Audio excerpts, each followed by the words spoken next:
Can I share something?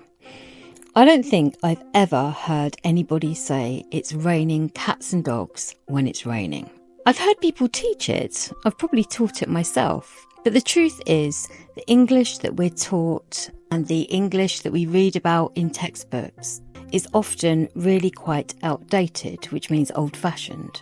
And this English often isn't used very much at all in real life. So I've been listening to my friends, to my family, to myself, podcasts, to TV shows, and I've been paying attention to the English that we actually use regularly. And in this video, we're going to look at 15 idioms that we actually do use in real life. At work, online, with friends, in all different sorts of situations. And by using them, you can maybe sound a little bit more natural and fluent when you're speaking English. Before I start though, a quick introduction.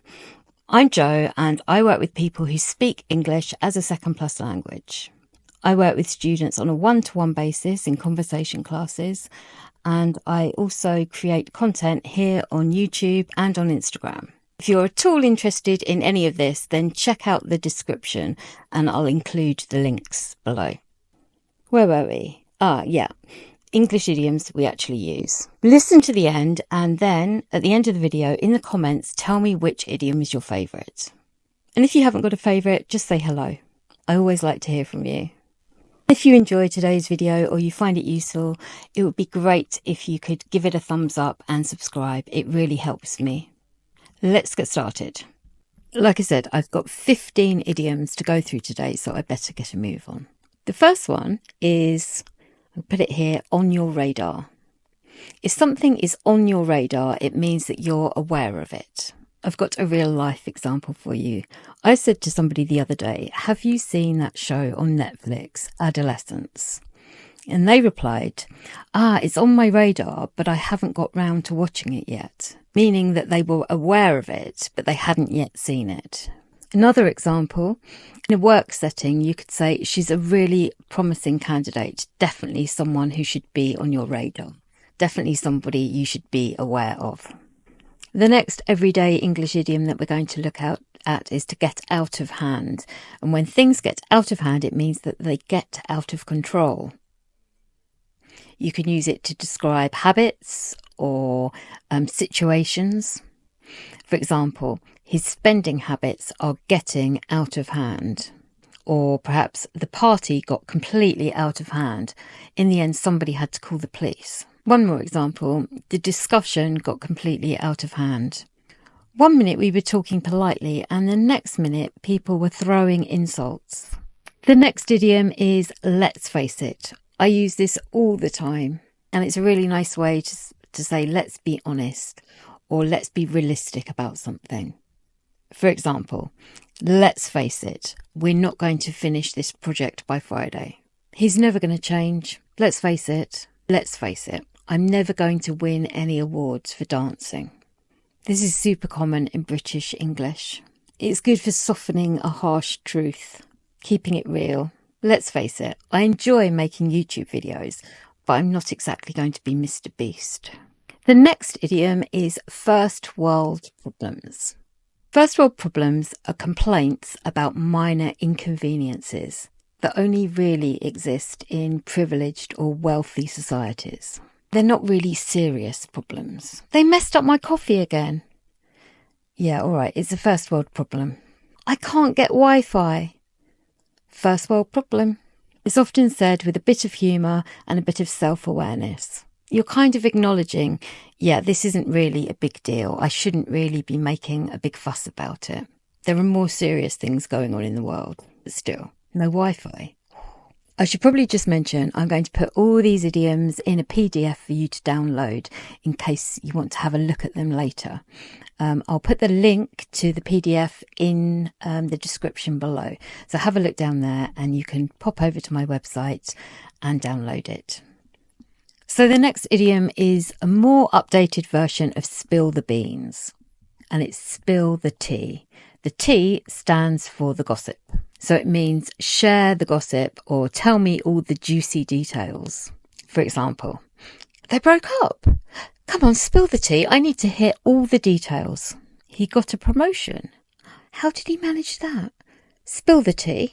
Spilling the tea is a fun, informal expression that you'll probably hear a lot in places like TikTok and on Instagram. It's useful if you like gossip. Are you ready for number 6?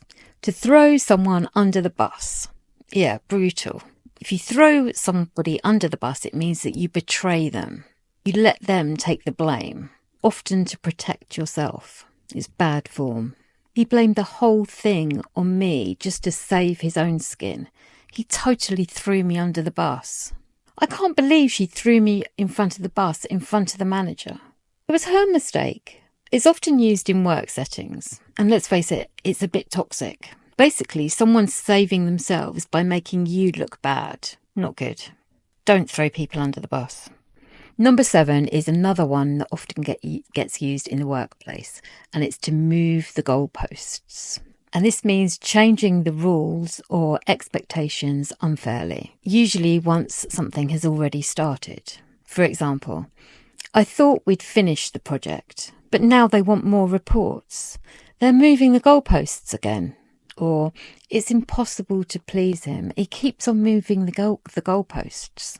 It's really frustrating when this happens. You think you've done what has been asked of you, and then the rules suddenly change. Idiom number 8 is it's not rocket science.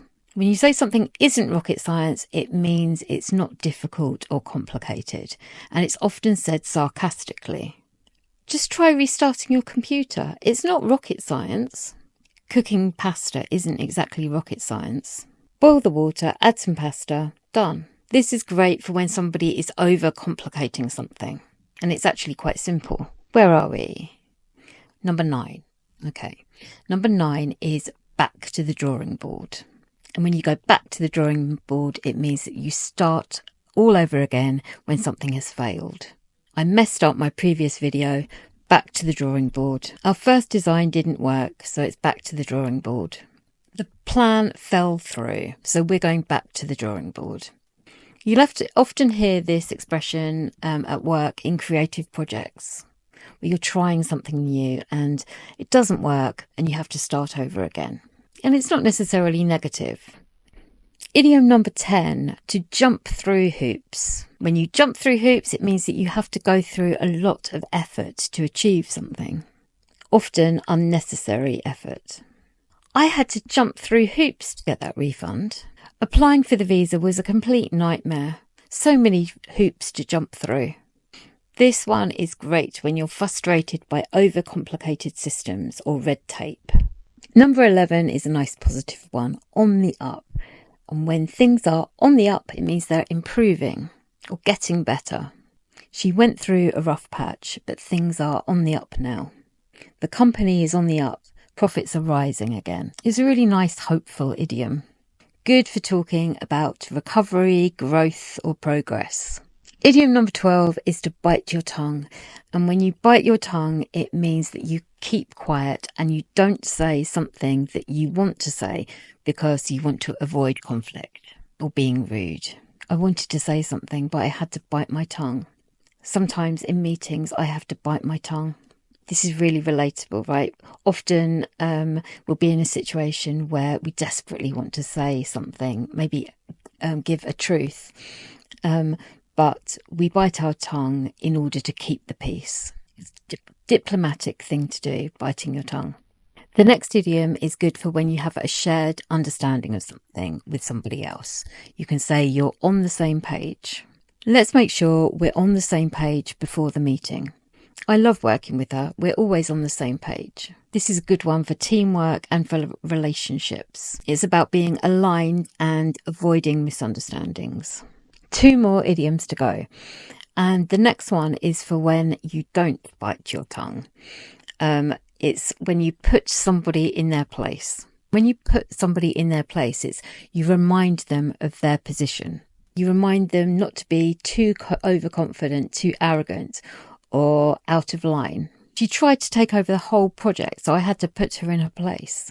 I had to remind her that that wasn't her job. I love how calmly he puts rude people in their place. It can sound a bit harsh, but it's often used when somebody needs a reality check.